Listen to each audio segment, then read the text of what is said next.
প্রথম হলো আলহামদুলিল্লাহ রাব্বিল আলামিন। আমাদের দুই প্রতিযোগী সুন্দর করে বলেছে, একজন যা বলেছে আরেকজন তা বলেনি, পরিপূরক হয়ে দুইজনে ব্যাপারটা স্পষ্ট করেছে। তবে বিখ্যাত সেই হাদিসের বর্ণনাটা এইভাবে যে আরব মায়ের সন্তান আদি ইবনে হাতিম রাদিয়াল্লাহু তাআলা আনহু, তিনি আক্ষরিক অনুবাদ, আরব মায়ের সন্তান বুঝলেন বালিশের নিচে সাদা সুতা কালো সুতা রাখলেন। আজকেও যদি কেউ হাদিস বাদ দিয়ে কেবল কোরআন মানতে চায়, তাকে ওই বালিশের নিচে কালো সুতা আর সাদা সুতা রাখা ছাড়া গন্তব্য নাই। ব্যাখ্যা করলেন যার উপরে ওহী নাজিল হয়েছে, কোরআন আল করিম, মুহাম্মাদুর রাসূলুল্লাহ সাল্লাল্লাহু তাআলা আলাইহি, তিনি বললেন এটা হলো প্রকৃত ভূর আর অপ্রকৃত ভূর। আরবিতে বলে সুবহে কাজিব থেকে সুবহে সাদেক, সুস্পষ্ট হওয়া। আর হ্যাঁ, এই যে সুহুর গ্রহণ করা, এটা এই আয়াতে আল্লাহ তাআলা যদিও বলেছেন, এতে মূলত রোজার সীমানা আল্লাহ তাআলা স্পষ্ট করে দিয়েছেন। আল্লাহ তাআলা বলেছেন খাও পান করো যতক্ষণ না ফজর না হয়, যেটা রাসূলুল্লাহ সাল্লাল্লাহু তাআলা আলাইহি ওয়াসাল্লাম স্পষ্ট করে দিলেন। তার মানে রোজা শুরু হবে ফজর থেকে।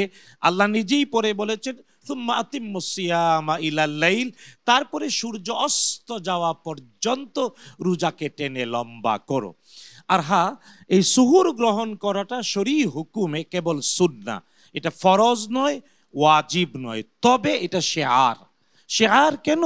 মুহাম্মাদুর রাসূলুল্লাহ সাল্লাল্লাহু তাআলা আলাইহি ওয়াসাল্লাম ইরশাদ করেছেন, আমাদের রোজা আর অতীতের যাদের উপরে আল্লাহ তাআলা রোজা ফরজ করেছিলেন, রব্বুল আলামিনের ভাষায় কামা কুতিবা আলাল্লাযীনা মিন ক্বাবলিকুম, আমাদের আগে যারা তাওরাত, জাবুর, ইনজিল পেয়েছে, তাদের রোজা আর আমাদের রোজার পার্থক্য, আমরা সুহুর গ্রহণ করি, তারা সুহুর গ্রহণ করে না।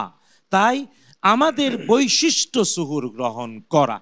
আর যদি কেউ রাসূলুল্লাহ সাল্লাল্লাহু তাআলা আলাইহি ওয়াসাল্লাম থেকে প্রমাণিত বিশুদ্ধ কোনো হাদিসকে অস্বীকার করে, যদিও হাদিসটি সুন্নাহর ব্যাপারে, কিন্তু হাদিসকে অস্বীকার যদি করে, তাহলে উম্মতের সর্বসম্মত সে কখনো ঈমানের ভিতরে থাকবে না, না, না।